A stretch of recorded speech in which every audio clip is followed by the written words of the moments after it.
નમસ્કાર મિત્રો, હાલ રાજ્યના ઘણા બધા જિલ્લાઓની અંદર કમોસમી વરસાદ અને પ્રી મોન્સૂન એક્ટિવિટી જોવા મળી રહી છે. ત્યારે આગામી 24 કલાક દરમિયાન ગુજરાતના કયા જિલ્લાની અંદર વરસાદ પડશે તેની માહિતી મેળવીશું. ત્યારબાદ આગામી 72 કલાક એટલે 3 દિવસ સુધી કયા જિલ્લાની અંદર વરસાદની શક્યતા રહેલી છે, તેમજ આવનારા 7 દિવસ સુધી ગુજરાતની અંદર કેવું વાતાવરણ રહેશે, કયા જિલ્લાની અંદર કેવો વરસાદ રહેશે તેની માહિતી મેળવીશું. નૈઋત્યનું ચોમાસું હાલ ક્યાં પહોંચ્યું છે અને કઈ રીતે આગળ વધી રહ્યું છે તેની માહિતી આપણે સેટેલાઇટ ઇમેજ અને ઇન્ફ્રારેડ ઇમેજ સાથે ભારતીય હવામાન વિભાગની ઇમેજથી પણ માહિતી મેળવીશું. સાથે જ ગુજરાત ઉપર વાવાઝોડાનો ખતરો છે કે નહીં, વાવાઝોડું બનશે તો ક્યારે બનશે, કેટલું મજબૂત બનશે, કઈ રીતે આગળ વધશે તેની સંપૂર્ણ માહિતી અત્યારના વિડીયોની અંદર મેળવીએ તે પહેલાં વિડીયો લાઇક કરી તમામ મિત્રો સાથે વિડીયો શેર કરી દેજો.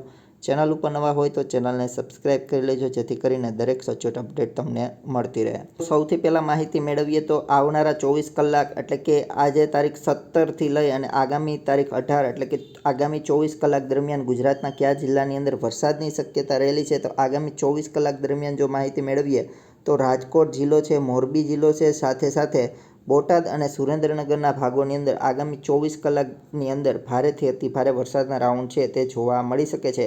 અને આ પ્રી મોન્સૂન એક્ટિવિટીના વરસાદ રહેશે, જેની ખાસ નોંધ લેવી. તે સિવાય દક્ષિણ ગુજરાતમાં જો માહિતી મેળવીએ તો તાપી, નવસારી, વલસાડ અને ડાંગના ભાગોની અંદર આગામી 24 કલાક દરમિયાન ભારેથી લઈ અતિ ભારે વરસાદ પડી શકે છે.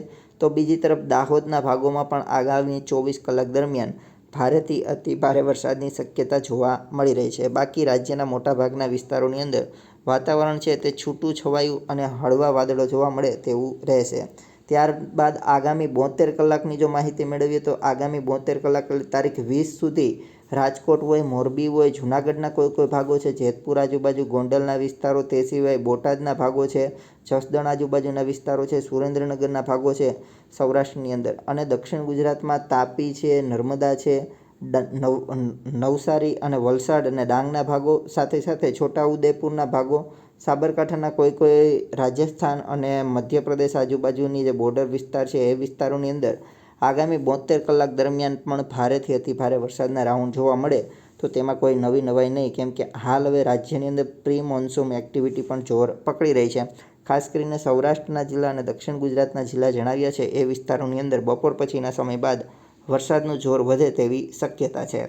ત્યારબાદ આવનારા 7 દિવસનું જો હવામાનની માહિતી મેળવીએ તો આવનારા 7 દિવસ દરમિયાન સૌરાષ્ટ્રના મોટા ભાગોની અંદર છે તે વરસાદની એક્ટિવિટી વધારે જોવા મળશે, કારણ કે અરબી સમુદ્ર છે તે સક્રિય થઈ જશે.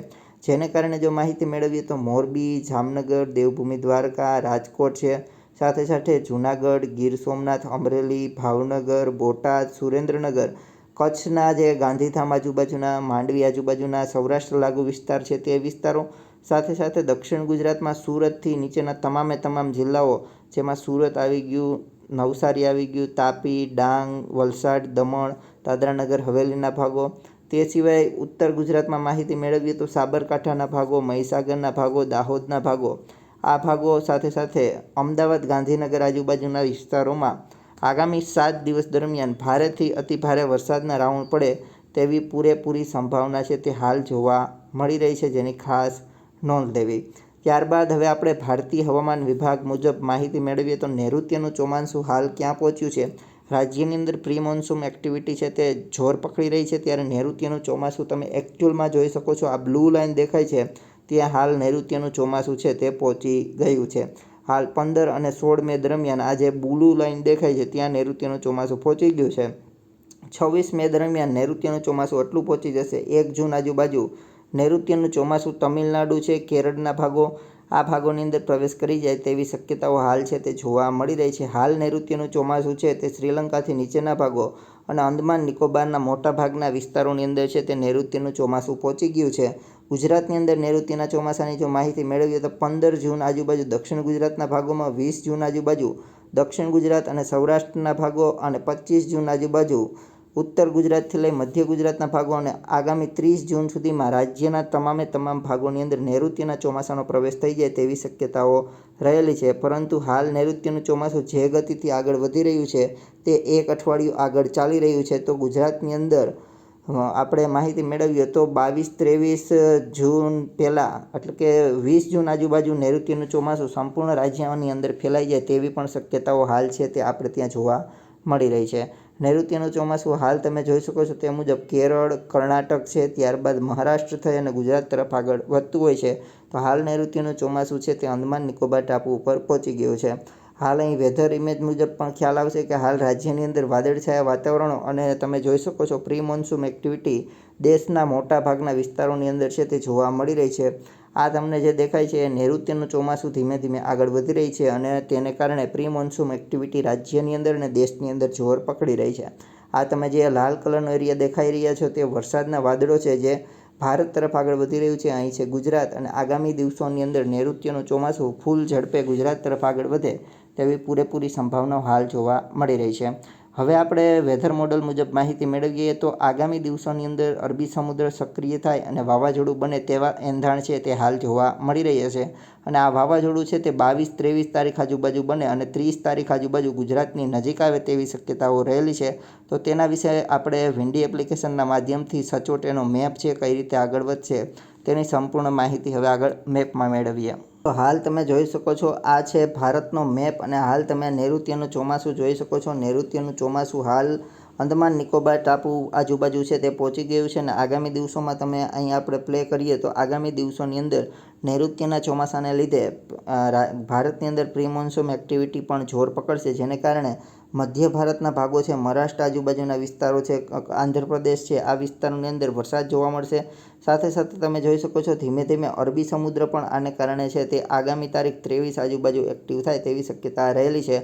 તો અહીં તમે જોઈ શકો છો મધ્ય ભારતના ભાગોની અંદર ભારેથી અતિભારે વરસાદના રાઉન્ડ છે તે તારીખ 19થી શરૂ થઈ જાય તેવી શક્યતાઓ હાલ જોવા મળી રહી છે.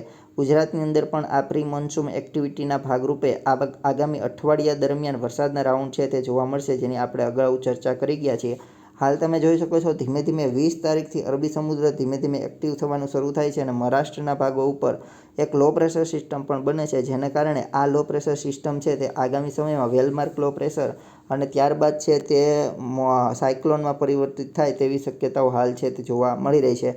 તો તમે અહીં જોઈ શકો છો કે તારીખ 21-22 આજુબાજુ છે તે અરબી સમુદ્ર ફૂલ એક્ટિવ મોડમાં આવી ગયો છે અને ધીમે ધીમે આ લો પ્રેશર છે તે વાવાઝોડામાં પરિવર્તિત તારીખ 23 આજુબાજુથી શરૂ થઈ જાય તેવી શક્યતા રહેલી છે. 22-23 આજુબાજુ દરમિયાન તમે જોઈ શકો છો આ સિસ્ટમ છે તે ધીમે બનવાની શરૂ થઈ ગઈ છે અને ધીમે ધીમે આ સિસ્ટમને કારણે ગુજરાતની અંદર 23 તારીખથી પવનનું જોર વધે અને ગાજવીજ સાથે વરસાદનું જોર છે તે સૌરાષ્ટ્ર અને દક્ષિણ ગુજરાતના ભાગોની અંદર વધારે છે તે તારીખ 23થી જોવા મળી જાય તેવી પણ પૂરેપૂરી સંભાવના રહેલી છે. હાલ તમે જોઈ શકો છો કે ધીમે ધીમે તારીખ 23થી આ સાયક્લોન છે તે સિવિયર સાયક્લોન એટલે કે ખૂબ જ ભયંકર વાવાઝોડું બને તેવી શક્યતા રહેલી છે. હાલ આ સિસ્ટમ છે તે બની નથી, બન્યા બાદ જ એનો સાચો રસ્તો કઈ બાજુ આગળ વધશે, કેટલું મજબૂત બનશે તેની સચોટ માહિતી મળશે. પરંતુ એટલું ચોક્કસ છે અરબી સમુદ્ર એક્ટિવ થયા પછી ગુજરાતની અંદર ભારેથી અતિભારે વરસાદ આગામી તારીખ 30 સુધી જોવા મળે તેવી શક્યતા રહેલી છે.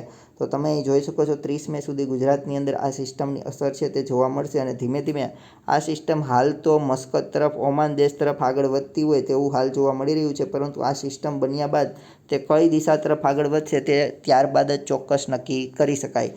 હાલ તમે જોઈ શકો છો આ સિસ્ટમ છે તે ગુજરાતથી તો દૂર જતી હોય છે, પરંતુ ગુજરાતની આ સિસ્ટમના પવનો ગુજરાત તરફથી આવશે. સૌરાષ્ટ્રના દરિયાપટ્ટીના વિસ્તારો છે એ ભાગોની અંદર ભારેથી અતિભારે વરસાદના રાઉન્ડ છે તે આગામી તારીખ 30 સુધી જોવા મળે તેવી શક્યતાઓ રહેલી છે. તો તમે જોઈ શકો છો ધીમે ધીમે આ સિસ્ટમ મસ્કત સુધી પહોંચ્યા બાદ ફરીથી ગુજરાત તરફ આગળ વધવાની શરૂ થશે અને ધીમે ધીમે વિખાતી જશે, જેને કારણે એ વરસાદના વાદળો છે તે ગુજરાત ઉપરથી પસાર થશે અને આગામી તારીખ 30-31 મેના રોજ ગુજરાતની અંદર ભારેથી અતિભારે વરસાદ પણ પડે તેવી શક્યતાઓ હાલ છે તે આપણે ત્યાં દેખાઈ રહી છે.